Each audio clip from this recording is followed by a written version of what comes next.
Como era lógico de suponer, nos quedamos hablando fuera del programa mientras escuchábamos las publicidades y la tanda. Todos nos preguntamos, y le digo a ambos formados en economía, todos nos preguntamos, con la plata que recibió del Fondo Monetario Internacional, que ya es un estigma en sí mismo, porque somos una generación de argentinos lastimados por estas historias vinculadas al Fondo Monetario Internacional.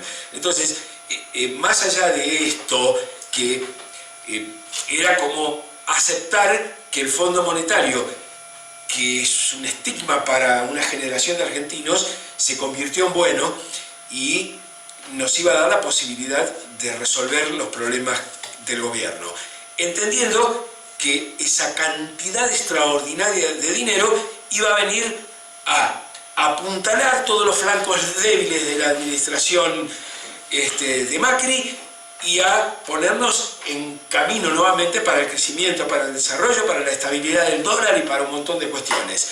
Mucha plata. A ambos les pregunto, ¿estuvo bien pedir? ¿Sirvió para algo pedir? ¿Se pudo hacer algo para lo cual se iba a destinar esa plata? En realidad no hicimos nada y la debemos toda. ¿Qué pasó con esto? A quien quiera. Yo voy más atrás. O sea, primero, no entro en ninguna trampa dialéctica.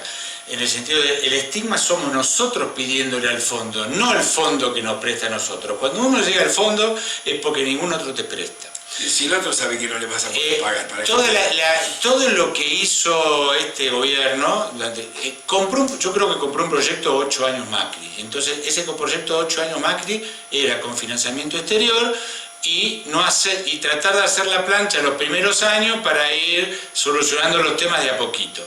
El tema de la plata del fondo era para no caer en default con toda la plata anterior. Los cambios estructurales, el gravísimo error, por eso pierde Macri las PASO. Pierde Macri, no, porque las PASO no es competencia. ¿Por qué votan menos a Macri que a Alberto Fernández en las PASO? Es porque los cambios estructurales se tienen que financiar, por un tema hasta de justicia, con esa masa de préstamo que se pidió inicialmente y no utilizarla. Una parte se utilizó para salir del default, que era lógico, era natural y era necesario para que pudiera entrar capital extranjero, pero otra parte no es posible si vos estás pidiendo plata que al mismo tiempo permitas hacer el acaparamiento, o sea, el dólar para reserva o el dólar para ir al exterior. Si el dólar es el término de intercambio más escaso que tenés, vos no lo podés dilapidar y lo tendrías que haber utilizado para estos cambios estructurales. ¿Por qué pierde otra vez? ¿Por qué pierde? ¿Por qué saca muchísimo menos votos? Es porque, cortado el financiamiento internacional y viene el préstamo del fondo para no declararnos en default, se le pide a la clase media el enorme esfuerzo de que los cambios estructurales del famoso déficit cero primario lo haga la clase media o lo haga la sociedad en su conjunto. Ese es el gravísimo error. No haber pedido prestado, no haber utilizado toda esa enorme cantidad que se prestó para financiar, lógicamente, los cambios estructurales. Para que la gente entienda, cuando vos haces una obra pública, naturalmente la tenés que hacer con financiamiento. ¿Por qué? Porque la lógica de la justicia dice que lo van a utilizar las generaciones, una ruta la van a utilizar las generaciones futuras. Sí. Entonces, ¿quién lo financia? Lo tienen que financiar y lo tienen que pagar esas generaciones futuras a través de la amortización del capital con la cual se hizo. Eso es lo que se hizo, horrible, mal, pésimo. Y así estamos como estamos. Tomás. Coincido con el diagnóstico, sí. O sea, si no hubiéramos tenido la plata que nos da el fondo, bueno, el acogotamiento lo hubiéramos sufrido mucho antes y las consecuencias se hubieran planteado bastante antes, digamos. Pero esto no quiere decir que... Pero ¿qué le falló al mejor equipo de los últimos 50 años? Yo te lo digo, pues se lo dice Tomás. Dirigencia política. Orientación política, claramente. Orden político. Vos no podés tener 8 ministros actuando sobre economía sin una cabeza que dirija. O sea, perdón, Tomás. No, está bien, sí. A ver, las tarifas estaban... Yo te lo comentaba. Por cada peso que pagaba el usuario había un peso de subsidio. Importábamos energía. Vaca Muerta necesita 20 años de una política energética racional para salir adelante. había que salir del cepo, había que salir del FOR. Sí, ¿todo eso al mismo tiempo? ¡No!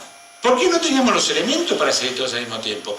Todo eso se podía haber financiado con esa plata que se utilizó, 1/3 para obra pública que estaba bien, pero 2/3 para déficit por balanza de turismo y otro tercio para acaparamiento interno.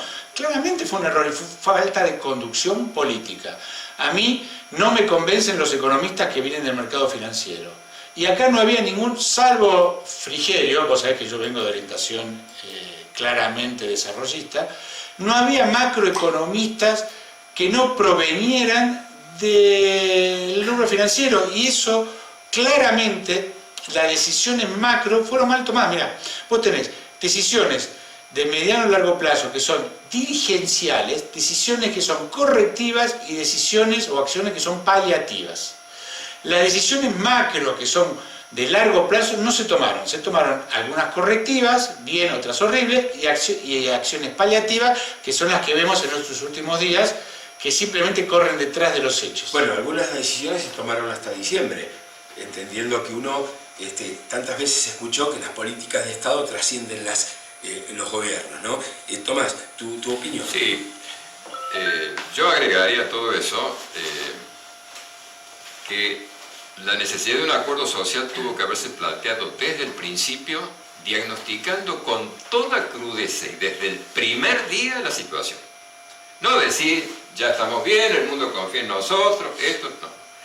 Plantear un tipo Churchill 1941, después de prometer sangre, sudor y lágrimas. Para eso vamos a llamar un gran acuerdo nacional, pues lo tienen que llamar también a los peronistas, naturalmente, a los empresarios, decirles, señores, acá todos van a tener que ajustar el cinto. Pero cuando digo todos, es todos, ¿no? Y desde el primer momento.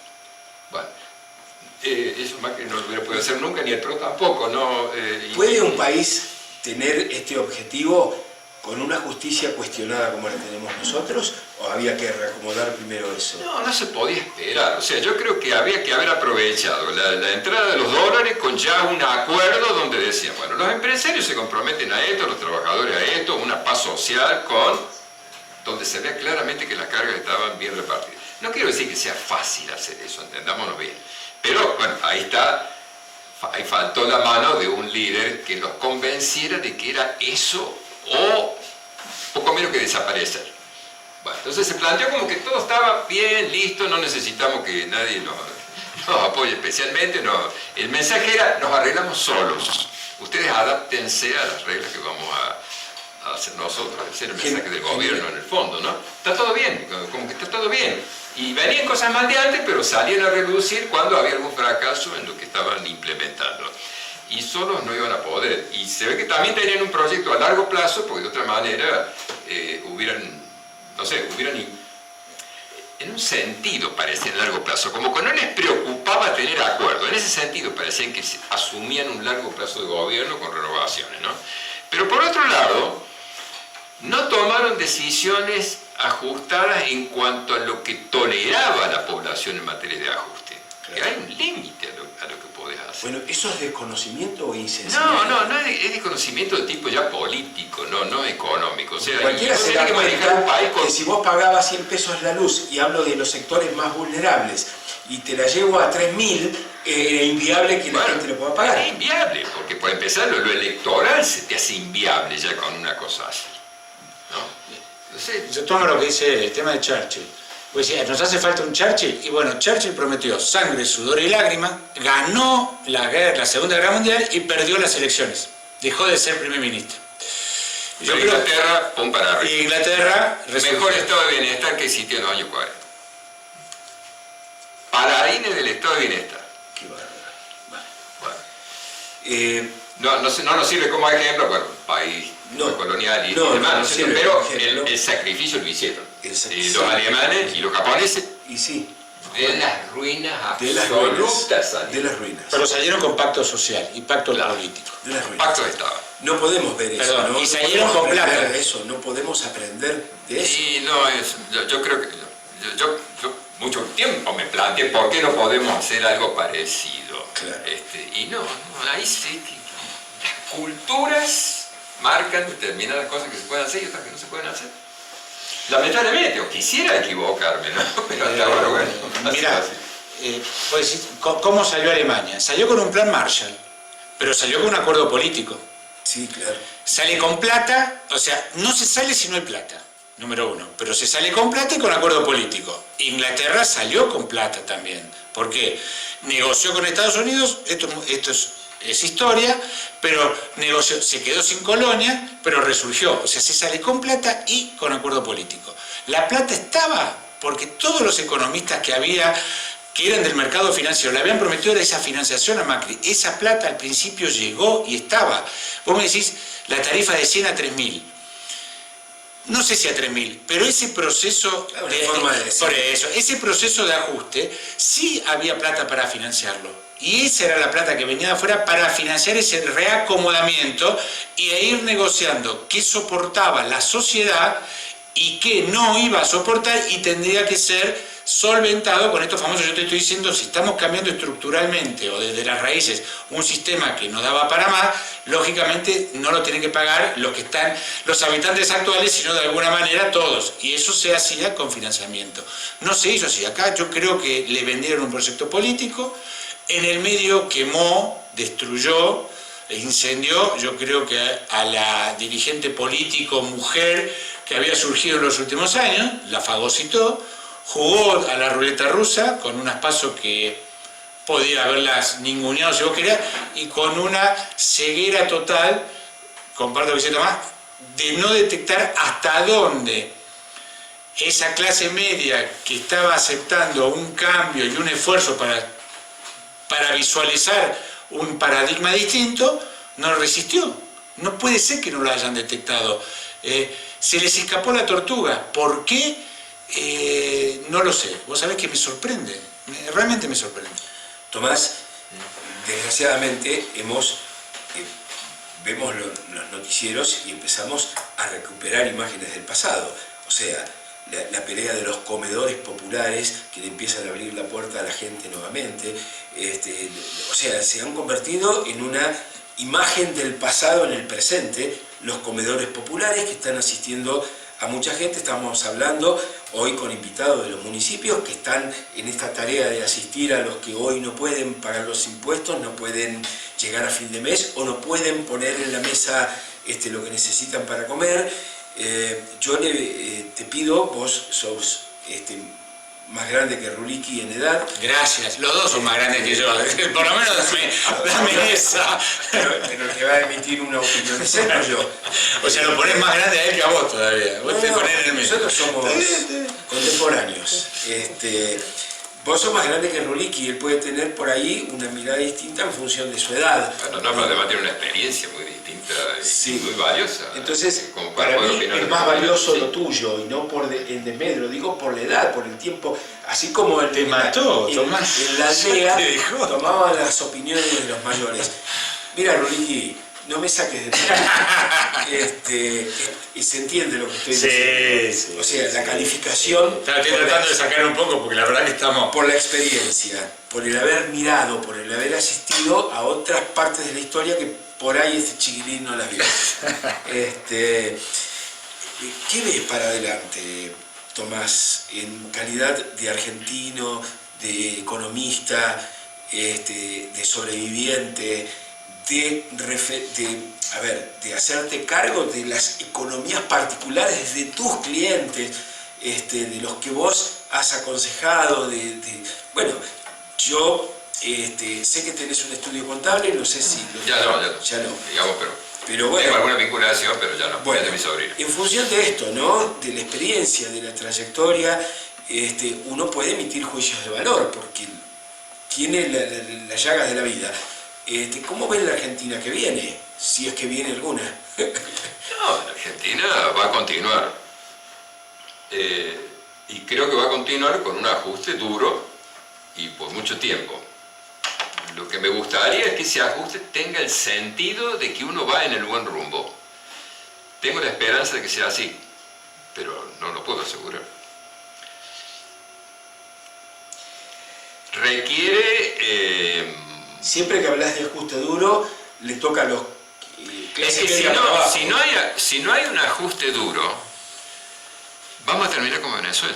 Pero el ajuste duro siempre lo pagan los que menos tienen. No, bueno, es que el Porque, ajuste duro... A ver, ¿quién le sacó la plata a la banca financiera y al juego?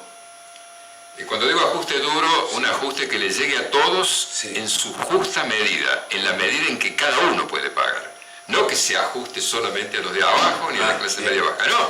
O sea, los empresarios tendrán que sufrir su ajuste distinto a lo que han sufrido hasta ahora, los bancos lo mismo. En fin, todos los que han ganado mucha plata van a tener que aportar. Y se tiene que hacer un ajuste justo. Para que sea justo, cada uno tiene que contribuir a eso de acuerdo a su Si esto no fuera una utopía y fuera posible esto que vos decís, ¿cuántos años? ¿5, 10, 15? Y es Si muy se difícil hiciera esto que poderlo vos decir, decís. porque va a depender también del grado en que los sujetos económicos comprendan la gravedad de la situación y estén dispuestos a hacer el esfuerzo necesario. No por patriotismo ni por generosidad, sino porque si no va a venir otra cosa peor probablemente.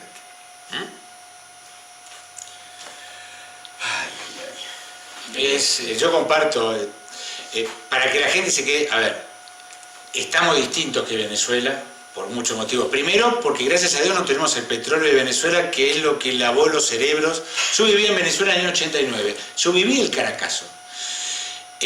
La inmensidad del lago, del mar petrolero que tenía Venezuela hizo que mucha gente, justamente cuando recibía la plata dulce, no le interesaba trabajar. Venezuela no tiene autoabastecimiento de alimentos, que por suerte nosotros sí tenemos. Que gracias a Dios... Deberíamos tener. Que deberíamos tener, yo creo que sí. ¿Por qué la clase media y la clase baja? Porque aquellos que lo que prestan son servicios y lo único que tienen para prestar servicios es su propia capacidad personal, claramente son los que están más expuestos a las vicisitudes y los riesgos económicos.